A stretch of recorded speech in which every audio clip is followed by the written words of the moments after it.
Hi guys, welcome back. Hope everybody is doing fantastic wherever you are in this world. Happy Friday, you guys. I can't believe we are at another Friday once again. So you guys, there's never a dull moment with KJ. Truly, there is never a dull moment, honestly speaking. Before we get into this video, please don't forget to like, subscribe, hit the notification bell so you'll be notified each time I upload. And my usual disclaimer, please don't take what I say as fact. Please feel free to do your own research, come up with your own conclusions, because this is just my opinion, my observations. It's not fact at all. Before I even start this video, I just want to make it clear. I know on Twitter, people were putting out pictures of KJ's parents and being nasty and disrespectful and talking about their looks, which is absolutely, it's just not right. It's not right. If you are the person that's doing this, you are absolutely disgusting. You must be leading a very miserable life to be going after somebody's parents.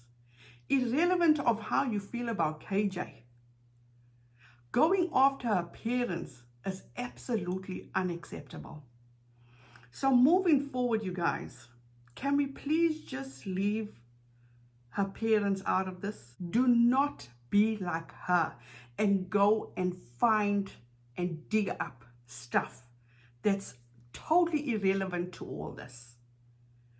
But doing this was done in such poor taste.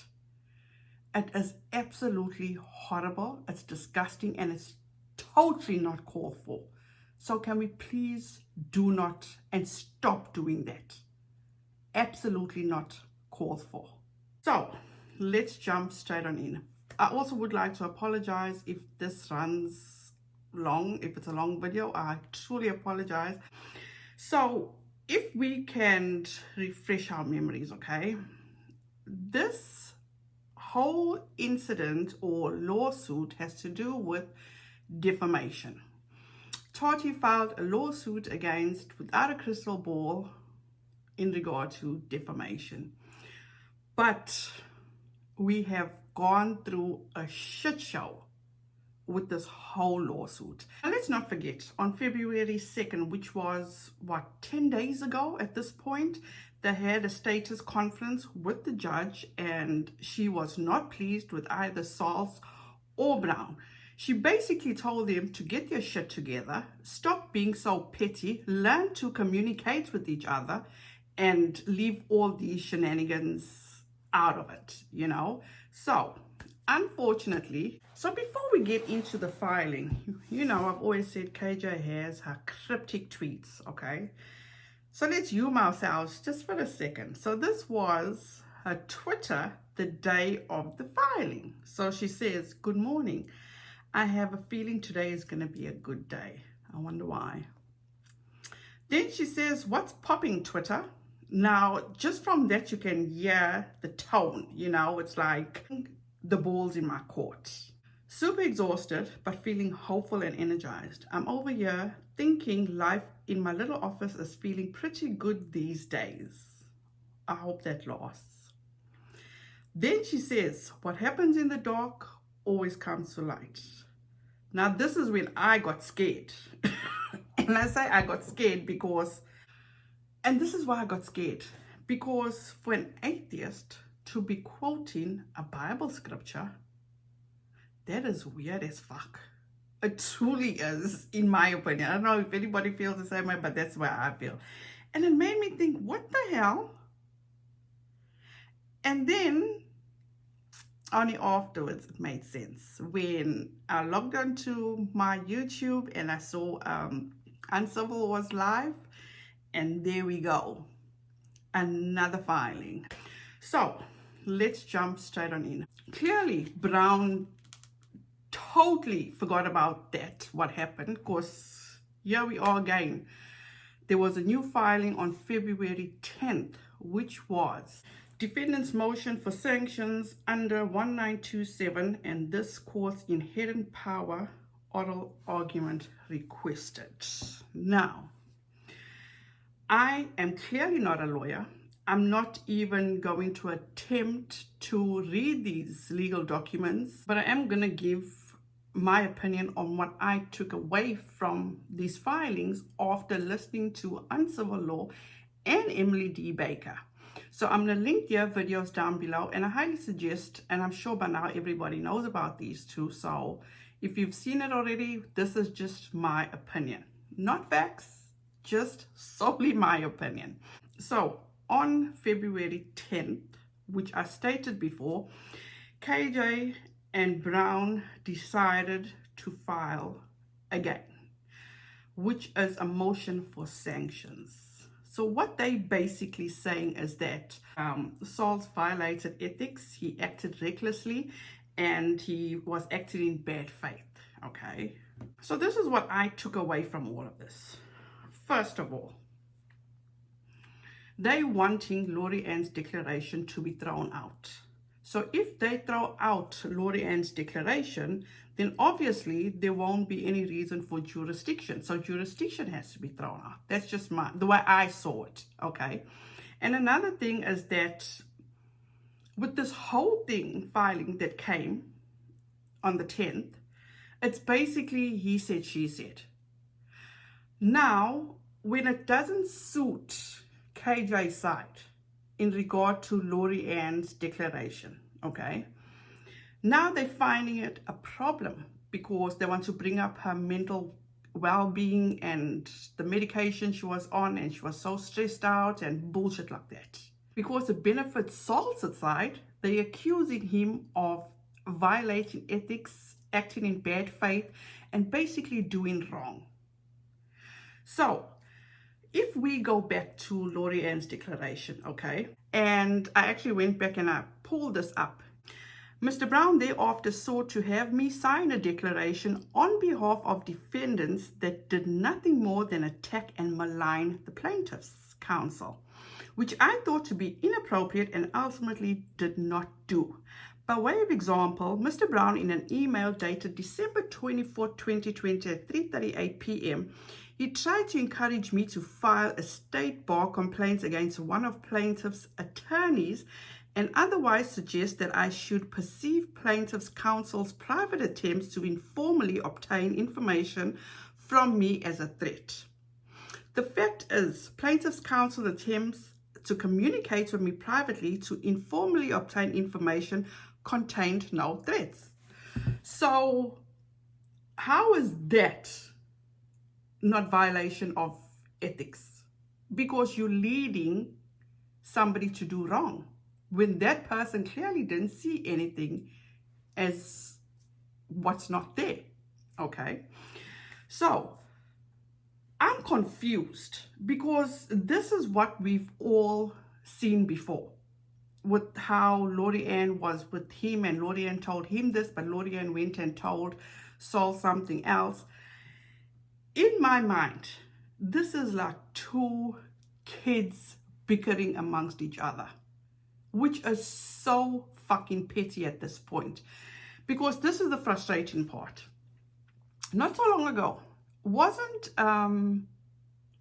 Katie Joy sitting on her channel and crying crocodile tears because all the money she's spending on lawyers' fees is supposed to be for her son? Knowing that the money that you're now spending on legal fees was supposed to be for your child, it's like... According to Uncivil Law, who I watched last night, this filing alone costed her over $4,000 fucking dollars. So couldn't she sit back and talk to a lawyer, and I'm putting myself in her shoes now, actually say to a lawyer, look, jurisdiction has not been ruled on yet. Can we not wait until after the judge has made a decision in regard to jurisdiction, and then maybe we can file this later on? And in the meantime, it actually gives you time to fucking save money that's supposed to be for your son. But that's just me. And then we move on to his whole issue about wanting Sauls to pay for the declaration he prepared for Lorianne. And I quote, on January 11th, 2021, Mr. Brown thereafter offered to represent me at no charge in responding to said subpoena, stating you don't need to spend money or hire a lawyer to respond to the subpoena or file a declaration. I'd like to stand up for you by filing your declaration if you'd let me. It costs you nothing. The statement made me very suspicious of Mr. Brown's motives, as it was my understanding that a truthful and honest response to the subpoena would not be in defendant's best interest, but would otherwise be in mine. You coming up and wanting the judge to throw out Lorianne's declaration. And after throwing out Lorianne's declaration, you want Sauls to pay you 41.9 hours for preparing the declaration after you told her you wouldn't charge her. So I'm lost here. I am totally lost, because at the end of the day, this is becoming desperate, in my opinion, because clearly this is a lot of money. It's a hell of a lot of money. I don't even want to put myself in KJ's shoes right now, because I will be losing my fucking mind. I truly would be losing my mind, okay? So you and your attorney have the audacity to still go to TATI's side and ask them to pay your legal fees? I've heard it all at this point. I have truly heard it all at this point. Honestly, I have. But that's not even the best part. This is the best part.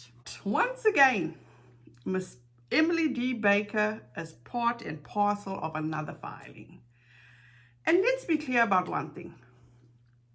She is not the only lawyer on YouTube that covers this, but she seems to be KJ's main target. And I wonder why. I have my speculations, but I will let you know what my speculations are. But as plaintiffs intended, the abusive Fulmer declaration was broadcasted to a huge social media audience, causing Ms. Barnhart's extreme embarrassment and anxiety. Okay. With respect to plaintiff's goal of harassing, threatening, and punishing Ms. Barnhart, the Fulmer declaration was a great success. As soon as it was filed, Mr. Sauls' social media friend and ally, Ms. Emily Baker, covered it line by line on her YouTube channel. And I'm inserting, and so did Nate the lawyer, so did Uncivil Law. Why weren't they included? Yeah. But anyway, she observed that plaintiffs had exposed embarrassing information about Ms. Barnhart, in part because she had riled Mr. Sauls in their November Twitter exchange. That video has been viewed more than 150,000 times. First of all, good for you, Miss Emily Baker. Good for you. Wonderful. Awesome.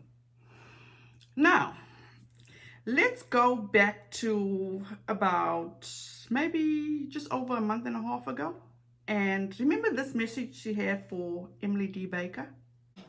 You know, I feel like I've been very clear with Emily that what she's involving herself in is not good. And I'm not trying to threaten her, but I feel like she's been laughing at me this whole time. And I don't think she realizes that, like, everything she's doing is being watched, because what she's doing is contributing to a lot of this biased hysteria. And it's been insane to navigate. And I don't dislike her. I don't know if she knows that she's contributing to it. I don't know if she realizes. I don't know if she cares. But the way that she covers the case is very biased, and it's very clear because of the communication that happens between the two of them on Twitter constantly. Mistakes that we make are highlighted. Mistakes that they make are diminished or reduced.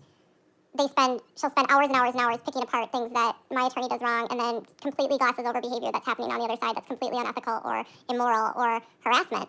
And it's, you know, it's not okay. And if you want to be a part of that team, it's like you're also amplifying yourself and putting yourself in the middle of a legal case. And do you really want to be in a legal case? Emily needs to wake the fuck up. And if Emily continues to be a part of this harassment, I don't understand that she doesn't realize that she could end up in a countersuit. I don't understand how she doesn't realize that the behavior in which she's doing could have her end up being countersued for defamation. Like, I don't understand how she thinks that she doesn't get that, or that she's conspiring, or that she's doing something, right? Like, how many videos has she made in my name that spread defamatory things about me? This will not probably be the only time Emily ends up in a brief, or because of the extent of her involvement, I believe, in all of this. And if she wants to laugh at me for not listening, or for, not listening to cease and desists, she's not listening to me either, that her behavior online is watched, right? Like, just like they're watching me, I see who she's talking to. I see what they're saying. Like, I see the interactions. It's so obvious. This is like, they're biased. It's set up to promote a narrative. It's all to defame me. And yeah, Emily's being very hypocritical. So, Emily, I'm being honest. Like, girl, please, think about what you're doing. Please. I don't want to get people involved. Again, I'm going to say this. I mean no disrespect to Emily Baker, but this just gives me a good laugh every time I see it, because KJ, really? I'm not speaking on behalf of Emily. This is just my opinion on everything. But as my kids would say, it's the delusion for me. It's the jealousy for me. Because first of all, Katie, okay, you got to learn a little bit of respect, okay? Emily D. Baker is not a girl. She's a woman. And so is this your way of trying to get Emily to shut, and I quote, to shut the fuck up, by putting or inserting her name or including her name in a filing? So maybe if the judge does take this, the judge in your mind could say, okay, Sauls and Emily D. Baker, which has no fucking part of this lawsuit, but because of your own insecurities, she's added into these filings. And this is your way of maybe the judge taking a little bit of pity on you and saying, oh, Emily D. Baker, can you please stop commentating on your YouTube channel? Delusion. You are absolutely delusional, in my opinion. Do you think that you are above all be all? And I mean that with no disrespect. But you are coming up against a real life attorney. Somebody that has spent 7 years, correct me if I'm wrong, 4 years undergrad and 3 years law school, passed the bar, been practicing for what, I think over a decade. I can't remember the exact 13 or 14 years. I could be wrong. But all I just want to say is KJ needs to stop. Emily Baker is not the only fucking lawyer on YouTube that covers this. But she seems to have a hard-on for Emily Baker. I don't know. So my thing is that I don't see what she sees. The back and forth, the way she's insinuating that they're harassing her or defaming her, all these dumb accusations she's making. She's making something that's not there. You know what I'm saying? Why are you so obsessed with Emily Baker? And another thing is that she is hella smart, beautiful, she is stable, has all her ducks in a row. She's very successful at what she's doing right now. So I get your frustration, and including getting those views, getting those clicks, being successful on YouTube. It must be grinding those gears of yours the way I see it. I'm not being mean, but I'm just calling it the way I see it.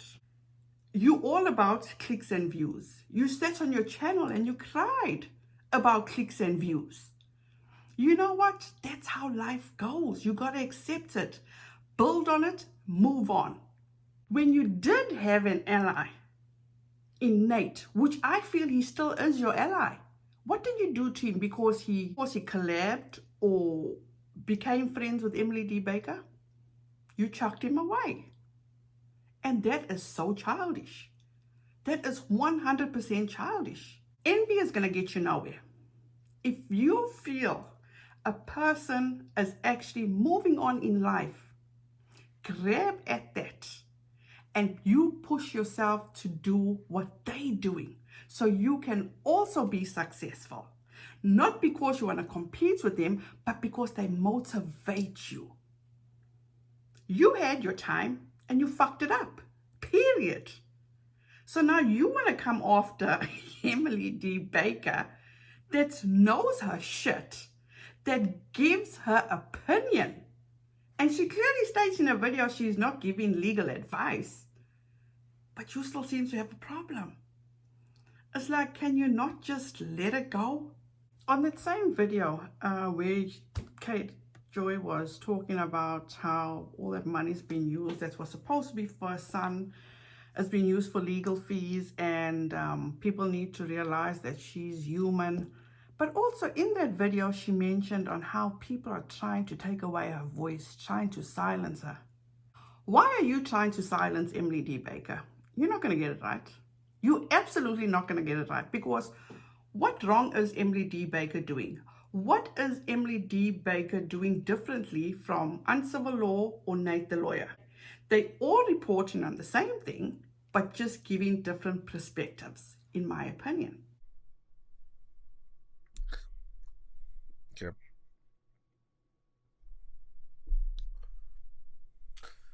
You know, my friends,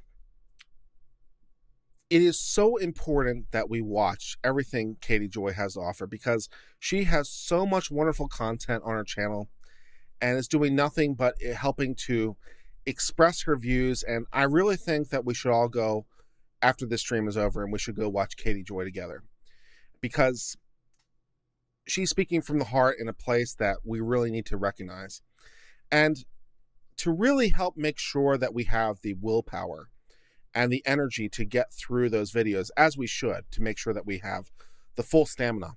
Might I recommend TATI Beauty Vitamins and Halo Beauty. Halo Beauty Vitamins, there to help give you the energy that you need and stamina that you require when you're watching Katie Joy videos. Halo Beauty, there for all the Katie Joy fans in the YouTubes. But you guys know what I was also thinking about?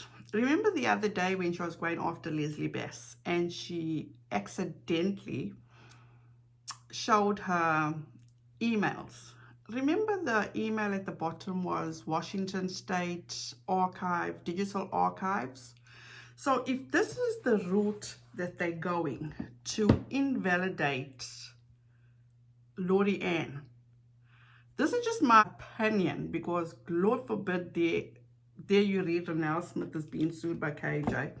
But anyway, I wonder if KJ is up to no good but digging dirt up on Lori Ann. Just a thought. I'm not saying it's true. I'm not saying it's fact. Just a thought. Well, you guys, that's it from me. Thank you so much for joining me. And please, you guys, have a safe and wonderful weekend. Please don't forget, be kind to one another. And don't forget to wear your mask when you go out there. So until the next time, have a wonderful weekend. As I said, please be safe. And I'll see you in the next one. Bye, guys.